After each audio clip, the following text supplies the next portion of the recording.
Hello friends and my dear students, this is Juhi here. I hope you are absolutely fine and you are watching Doubt Clear. So in today's video, I'll be going to discuss our very first chapter of chemistry, that is solutions. So without wasting much time, let's begin. So what is a solution? A solution is a homogeneous mixture of two substances or more substances, the composition of which may vary between certain limits. That means solution जो होता है वो एक homogeneous mixture होता है. Homogeneous mixture का क्या मतलब कि उसकी composition जो होगी वो uniform होगी. अगर हम दो substances को एक साथ mix कर दें तो हम नहीं बता सकते कि उसके अंदर दो ही substances mix हैं या ज़्यादा substances mix हैं. So it also means homogeneous का मतलब कि अब वो घुल गया उसके अंदर तो अब उसकी जो कॉम्पोजिशन होगी वो वैसी होगी जैसे पहले थी, तो that is homogeneity. You know very well, एक चीज होती है होमोजीनियस और एक होती है हिट्रोजीनियस. होमोजीनियस मतलब यूनिफॉर्म कॉम्पोजिशन शो करेगा and heterogeneous means which has non uniform composition. Now the composition which may vary between certain limits, that means कि अगर उसकी लिमिट ज्यादा हो गई दो मिक्सचर को मिक्स करने की तो हो सकता है कि वो होमोजीनिटी खत्म भी हो जाए. That is the relative ratio of which can be change with certain limits. That means अगर मैंने एक सब्सटेंस को 30% रखा तो मैं दूसरे सब्सटेंस को 70% भी रख सकती हूँ. अगर एक को 60 तो दूसरे को 40 भी रख सकती हूँ. तब जब सब्सटेंसेस की हम दो बात कर रहे हैं, that means a solution consisting of two components, दो सब्सटेंसेस हैं, तो उसको हम बोल देते हैं बाइनरी सोल्यूशन. बट अगर सब्सटेंसेस 3 हो गए या कंपोनेंट्स 3 हो गए तो क्या हो जाएगा? Ternary solution. जैसे अगर मैं दो कंपोनेंट्स की बात कर रही हूं तो salt and water when we mix together that means there are two components, तो उसको हम बाइनरी सोल्यूशन बोल रहे हैं. थ्री कंपोनेंट्स, अगर मैं सॉल्ट, शुगर और वाटर तीनों को मिक्स कर रही हूँ दैट मीन्स टर्नरी हो गया. बट अगर मैंने lemon, water, sugar and salt चारों को मिक्स किया that means solution consisting of four components, that is known as quaternary solution. I hope that is clear. Now क्योंकि हम बाइनरी सोल्यूशन की बात कर रहे हैं तो जब हम सबसे पहले बाइनरी सोल्यूशन की बात करते हैं तो उसके दो कॉन्स्टिट्यूएंट्स होते हैं. As you can see in this figure also there is a beaker, it has solute components and solvent components. That means two constituents and two components. तो सॉल्यूट जो होते हैं वो क्या होते हैं? सिंपल डेफिनेशन में सॉल्यूट जो होता है वो कम होता है. जो कम सब्सटेंस है दैट इज सॉल्यूट, जो ज्यादा सब्सटेंस है that is solvent. Let's see what is the definition. Solvent को जब भी हम लिखते हैं आपको किसी भी बुक में मिलेगा तो वो ए से रिप्रेजेंट करता हुआ दिखाई देगा and solute is represented by B. अब now what is solvent? Solvent क्या होता है? एक ऐसा component which is large in proportion. जो आप देख सकते हो ये जो ब्लू ब्लू सब्सटेंस पूरा वाटर को रिप्रेजेंट कर रहा है that is in large proportion in this beaker. और उसका जो फिजिकल स्टेट होगा वो एंड में जब हम दोनों को मिक्स कर देंगे तो वो सेम रहेगा. Then we have is solute. Solute कम प्रोपोर्शन में होगा. Let's take a very simple example. Very simple real life example is of salty water, जिसमें हमने क्या किया? सॉल्ट को मिक्स किया पानी के अंदर. Now salt is less in quantity, so less in quantity that means smaller proportion. Smaller proportion means it is solute. Then we have is water which is large in proportion, as you can see in this diagram, that is solvent. Next we have is type of solutions. Now we cannot say every time that a liquid is mixed in liquid, a solid is mixed in liquid. So we have so many solute and solvent components and then when they mix together to form various substances. So types of solution is first distinguished by the three states of matter which is gas, liquid and solid. उसको हम solvent भी ले सकते हैं और solute भी ले सकते हैं. और इसी basis पे जब हम इनको distinguish करते हैं, so we have 7 types of binary solutions, but we can more elaborate it in 9 ways as well. So first of all हम solute को gas ले रहे हैं, solvent को gas ले रहे हैं, दोनों को mix कर रहे हैं तो हम बोल सकते हैं कि air बन रहा है. Like हमारे जो हमारा लाइफ स्टाइल है, जो हमारा एटमॉस्फेयर है उसके अंदर दो चीजें जो मिक्स हो जाती हैं, जैसे CO2 भी है, CO भी है, कार्बन मोनोऑक्साइड, कार्बन डाइऑक्साइड, दोनों गैसेस मिक्स होके तो वो हमारे एयर में प्रेजेंट हैं. Then we have is gas and liquid. Gas और लिक्विड को मिक्स कर देते हैं, जैसे CO2 और वाटर को मिक्स कर दिया तो हमारे पास एरेटेड वाटर मिल जाता है, like that of coke and your cold drinks. Then we have is gas and solid. Gas और सॉलिड को मिक्स किया, जैसे हाइड्रोजन गैस को अगर मैं पैलेडियम, पैलेडियम क्या होता है? पैलेडियम इज अ मेटल, तो वो सॉलिड है, दोनों को मिक्स कर देंगे तो ये बन गया हमारे पास gas So when we mix liquid into liquid, that is alcohol in water, so that is a liquid-liquid composition, and benzene is also a liquid, toluene is also a liquid. So when benzene is mixed with toluene, that is also a liquid-liquid solution. Then we have is mercury and zinc amalgam. Mercury is a liquid and zinc amalgam is a solid substance. They mix together to form liquid-solid composition. And similarly, when CO2, which is a gas, is dissolved in water, water is a liquid compound and gas is mixed in it, that means it is a liquid gas composition, which is same as that of gas liquid composition. Then we have a solid liquid. Solid is very simple, sugar in water, salt in water. Then we have a solid gas. Solid substance like that of dust particles when mixed with gas, which is present in our air. So they mix together to form smoke. And then solid substances mix together to form various alloys, as we know that two metals when mixed together to form alloys.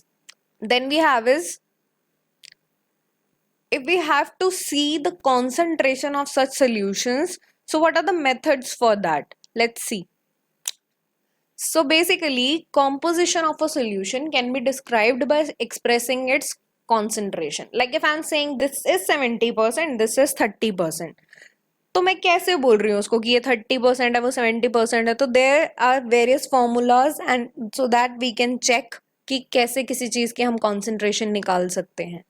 For example qualitatively check कर सकते हैं हम और quantitatively check कर सकते हैं. अब qualitatively simple कि अगर मेरे को उसको क्वालिटी वाइज चेक करना है कि सब्सटेंस डाइल्यूट है या कॉन्सेंट्रेटेड है. अगर डाइल्यूट की बात कर रहे हैं तो उसके अंदर वाटर ज़्यादा मिला हुआ होगा, और कॉन्सेंट्रेटेड की बात कर रहे हैं दैट मीन्स उसमें वाटर ज़्यादा नहीं मिला हुआ होगा. और अगर मेरे को क्वांटिटेटिवली वाइज मतलब मेरे को क्वांटिटी के अकॉर्डिंग चेक करना है तो उसके लिए मेरे पास बहुत सारे फॉर्मूलाज हैं. जैसे जो फर्स्ट फॉर्मूला है दैट इज मास परसेंटेज. इसको हम वेट परसेंटेज भी बोल देते हैं. तो हम इसको कैसे लिखते हैं? Weight by weight, weight then dash slash and then weight. अब इसका फॉर्मूला क्या है कि जो भी मेरे पास कंपोनेंट जिसका मेरे को निकालना है, जिसका भी मेरे को निकालना है, लाइक मेरे को अगर किसी सॉल्वेंट का निकालना है,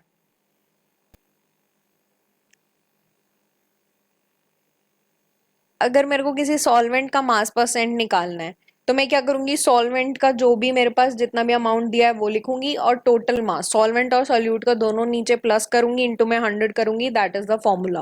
that is mass of component in the solution upon में total mass of the solution into में 100. तो ये जो फॉर्मूला है इसके लिए मैंने आपको एक न्यूमेरिकल कराया है सो दैट आपको ज्यादा बेटर समझ आए. So in next slide, this is the question, determine the mass percentage of hexane. तो अब हमें किसका मास परसेंट निकालना है? हमें हेक्सेन का मास परसेंट निकालना है. इन अ सोल्यूशन कंटेनिंग, एक सोल्यूशन है जिसके अंदर क्या क्या प्रेजेंट है? 11 ग्राम्स ब्यूटेन प्रेजेंट है और 110 ग्राम्स हेक्सेन प्रेजेंट है. तो लिखने का तरीका क्या है कि हम पहले गिवन लिखेंगे मास कंपोनेंट ऑफ सोल्यूशन हेक्सेन, जो हमारे को कितना. अब देखो सबसे पहले जिसका निकालना है उसका लिखते हैं. तो हमें किसका निकालना है मास परसेंटेज? हेक्सेन का निकालना है. तो हम हेक्सेन का ही mass of component of solution hexane लिखेंगे, दैट इज 110 ग्राम्स. फिर नीचे क्या था हमारे पास? टोटल मास ऑफ सॉल्यूशन फॉर्मूले में. तो टोटल मास कितना हो गया? 110 एंड 11 दोनों को प्लस करेंगे 121 हो गया. तो 110 जो ऊपर मास of component in the solution लिखना था अपॉन में total mass which is 121 into में 100 कर देंगे तो हमारे पास ये परसेंटेज आ गया. तो क्वांटिटेटिवली फर्स्ट फॉर्मूले से हमने बता दिया कि इस वाले सॉल्यूशन के अंदर कितना मास परसेंट हेक्सेन का है. अब खुद से सोचो, अगर हेक्सेन 91% प्रेजेंट है तो ब्यूटेन कितना होगा? Of course 9%. टोटल परसेंटेज कितना होता है? 100% ना. तो 91% माइनस कर देंगे तो हमारे पास पता चल जाएगा ब्यूटेन कितना है. Then we have is another formula which is volume percentage. अगर मुझे किसी चीज की वॉल्यूम निकालनी हो, सेम फॉर्मूला है, बस उसके अंदर मास की जगह वॉल्यूम चेंज हो जाएगा. तो वॉल्यूम ऑफ कंपोनेंट यहाँ पे आ गया ऊपर एंड नीचे आ गया total volume of the solution into में 100. Third formula is mass by volume. तो ऊपर देखो ये जो फॉर्मूला है ये बहुत ज्यादा फार्मास्यूटिकल कंपनीज में यूज होता है जब वो किसी भी चीज की कॉन्सेंट्रेशन निकाल रहे होते हैं in terms of mass by volume. तो इसके अंदर हम क्या करते हैं? ऊपर हम जो सॉल्यूट क्या होता था? सॉल्यूट वो होता था जो सबसे कम होता था किसी भी सॉल्यूशन के अंदर. तो mass of solute in grams लेंगे, नीचे वॉल्यूम ऑफ सॉल्यूशन जो टोटल सॉल्यूशन है उसको ml में लेंगे और इनटू में 100 कर देंगे. Okay, so then we have is parts per million, जिसको हम लिखते हैं पीपीएम से। तो ppm is part per million जब हम किसी भी सोल्यूट को ट्रेस क्वांटिटीज में ले रहे होते हैं, मतलब बहुत स्मॉल क्वांटिटीज में ले रहे हैं, मिलियन वाली स्मॉल स्मॉल क्वांटिटीज में ले रहे हैं, तो हम उसको कैसे डिस्टिंग्विश करेंगे? By its this formula. तो ppm इज इक्वल्स टू क्या होता है? Number of parts of all component that is given in your question, and total number of parts is also given in your question of the solution, and then you have to put in this into में 10 raised to the power 6, which is million, and you will get the answer that is in parts per million, which is ppm. Then we have this very important formula of class 12th is mole fraction of chapter solution. Mole fraction is determined by the symbol x, which is small x. Small x and subscript को हम नीचे लिखते हैं, x ए लिखेंगे जैसे अगर मैं किसी सॉल्वेंट का निकाल रही हूँ, और एक्स बी लिखूंगी जब मैं किसी सॉल्यूट का निकाल रही हूँ। ये हमने बिल्कुल सेकंड स्लाइड में पढ़ा था कि हम सॉल्वेंट को ए लेते हैं और सॉल्यूट को बी लेते हैं, तो हम पूरे चैप्टर में सेम चीज को लेके चलेंगे। Now what is a mole fraction? So definition says it is defined as the ratio of number of moles of one component. वो वन कॉम्पोनेंट सॉल्यूट भी हो सकता है, सॉल्वेंट भी हो सकता है, to the total number of moles of all components. As you can see in this formula, mole fraction किसके equal है? number of moles of one component upon में total number of, क्योंकि binary solution है, दो components है Na Nb, this b is written in subscript, नीचे लिखा जाएगा, तो आप करेक्ट कर लेना एक बार, Nb हो जाएगा यहाँ पे। So that is X A is equals to N A upon में N A plus N B. ये किसका निकाला हमने? सॉल्वेंट का, क्योंकि यहाँ पे क्या लिखा है? ए। अगर मेरे को ऐसे ही बी का निकालना हो, एक्स बी का निकालना हो, तो ये यहाँ पे एन ए की जगह क्या हो जाएगा? एन बी हो जाएगा अपॉन में N A plus N B, which is same. Now जब हम एक्स ए को देखते हैं, हम इसकी मोल फ्रैक्शन निकालते हैं। लेट्स सपोज ये मेरे पास कुछ आई 0.44 समथिंग, तो मेरे पास जो ये वाली आती है, ये इसको हम 1 में से माइनस कर देते हैं, क्योंकि टोटल कितनी होती है? 1 होती है, उसमें से माइनस कर देंगे तो मेरे पास आ जाएगी कि उसके अंदर सॉल्यूट की मोल फ्रैक्शन कितनी है। तो इन अ सॉल्यूशन, अगर मैं किसी सॉल्यूशन की बात कर रही हूँ जिसके अंदर सॉल्वेंट और सॉल्यूट दो चीजें प्रेजेंट हैं, तो उनका जो सम होगा वो किसके इक्वल आ जाएगा? 1 के इक्वल आ जाएगा। मतलब कोई बाइनरी सॉल्यूशन है, उसमें दो कंपोनेंट्स हैं, तो एक सॉल्यूट के लिए और एक सॉल्वेंट के लिए जब दोनों को ऐड कर देंगे तो वो किसके इक्वल आ जाएगा? 1 के इक्वल आ जाएगा। Now let's see this formula.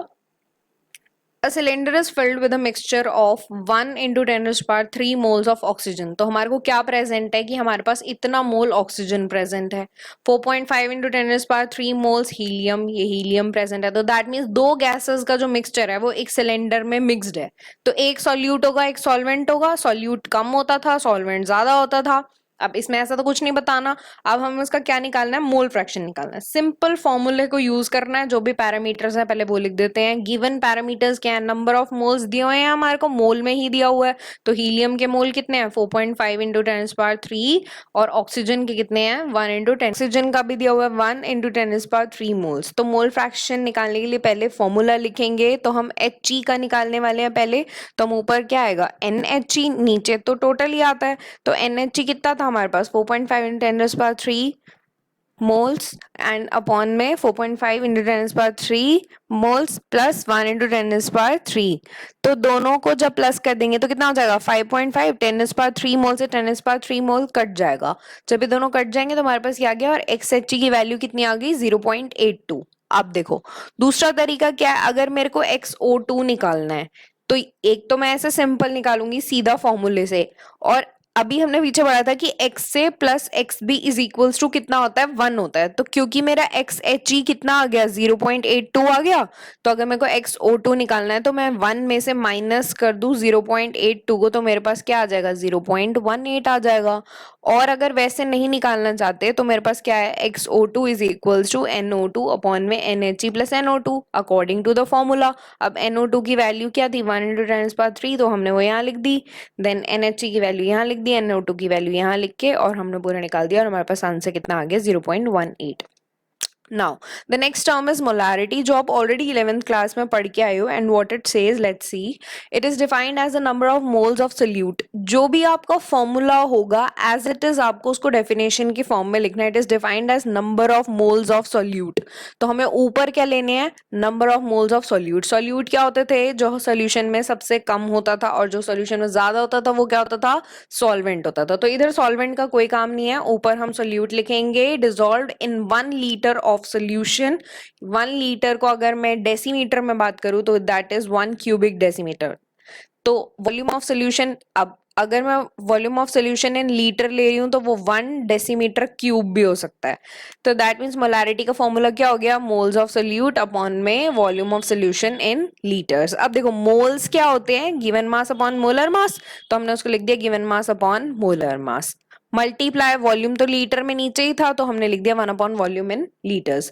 अब लेट्स सपोज हमें को किसी क्वेश्चन के अंदर लीटर्स में नहीं गिवन, हमें मिलीलीटर्स में गिवन है. तो अगर मेरे को इसको मैं ml करूंगी तो मेरा ऊपर कितना आ जाएगा? 1000 आ जाएगा, क्योंकि मेरे को लीटर को क्या करा, मैंने उसको ml में कन्वर्ट कर दिया. So we got a new formula that says given mass upon में मोलर मास किसका? सॉल्यूट का, इनटू में 1000 क्यों आया? क्योंकि नीचे अब क्या हो गया? ml हो गया.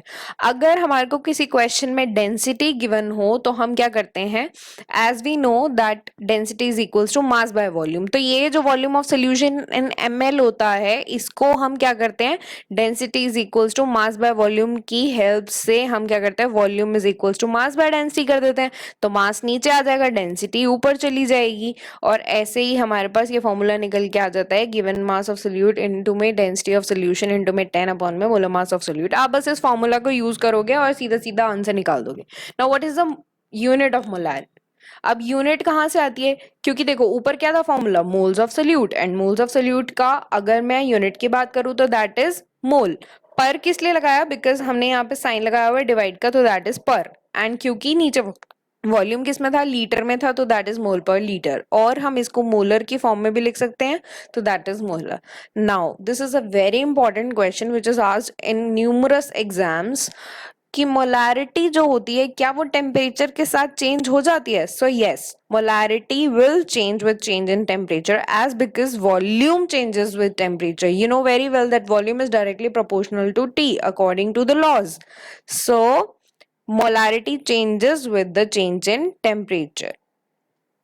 Let's see a question. हमको यहाँ पे molarity निकालनी है. Question में given है calculate the molarity of solution containing 28 grams of KOH. KOH is potassium hydroxide in 2 liter solution. तो एक solution है हमारे पास, उसके अंदर हमारे को potassium hydroxide as a salt डाला हुआ है which is. तो हमें क्या करना है इसके अंदर? सबसे पहले कि हमें गिवन मास ऑफ KOH लेना है. जो भी हमारे को क्वेश्चन में गिवन होता है पहले हम वो लिखते हैं. तो गिवन मास ऑफ KOH कितना हमारे को गिवन है? 28 ग्राम्स गिवन है. और मोलर मास अगर मैं निकालूंगी तो वो कितना होगा? Potassium is 39 plus 16 is for oxygen and 1 is for hydrogen. तो कितना आ गया? 56.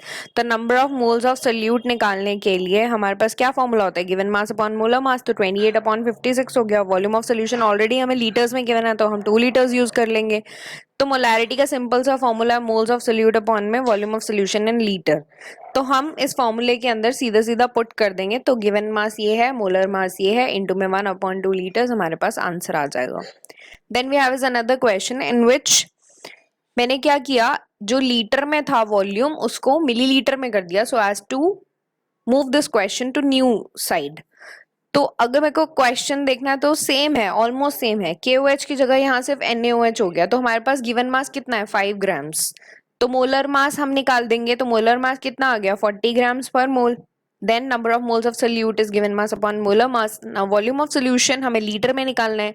तो क्योंकि ml में प्रेजेंट है तो मिलीलीटर को लीटर में कन्वर्ट करने के लिए डिवाइडेड बाय 1000 करेंगे. और अगर मैं ऐसा नहीं करना चाहती तो मोलारिटी का सेकंड वाला फॉर्मूला जो है उसको सीधा सीधा यूज करूंगी. Given mass is 5 grams, molar mass is 40 grams, into में 1000 अपॉन में 450. इसको यूज करके आंसर आ जाएगा. Then we have is molality. Molality is same as that of molarity. बस इसको हम एक तो स्मॉल m से डिनोट करते हैं और इसके फॉर्मूला में सॉल्वेंट भी आ जाता है. उसके फॉर्मूला में क्या था? वॉल्यूम ऑफ कंपोनेंट जो सोल्यूशन में होगा, जो कैसा होगा वो लीटर में होगा, और इसमें क्या होगा? इसमें जो है हमारे पास ऊपर जो मास ऑफ सोल्यूट होगा वो पर किलोग्राम ऑफ सॉल्वेंट होगा। तो देखो molality is already discussed in class 11th also and it is defined as the number of moles of solute per kilogram of the solvent. और एक बार हम देख लेते हैं इसका फॉर्मूला। तो ऊपर है मोल्स ऑफ सोल्यूट अपॉन में मास ऑफ सॉल्वेंट इन केजीज। अब यहाँ पे क्या आ गया, सॉल्वेंट भी आ गया, सॉल्यूशन नहीं है यहाँ, सॉल्वेंट है, किसमें, किलोग्राम्स में। अगर किलोग्राम्स में है तो सिंपल सा फॉर्मूला आ गया, मोल्स ऑफ सोल्यूट को गिवन मास अपॉन मोलर मास लिख देंगे।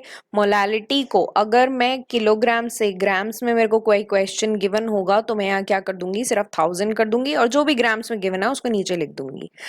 हम इस पे एक क्वेश्चन भी डिस्कस करेंगे। ओके, नाउ मास परसेंट जो हमने सबसे पहले पढ़ा था वेट बाय वेट वाला, then PPM, then mole fraction, molality, ये सारे इंडिपेंडेंट होते हैं टेम्परेचर।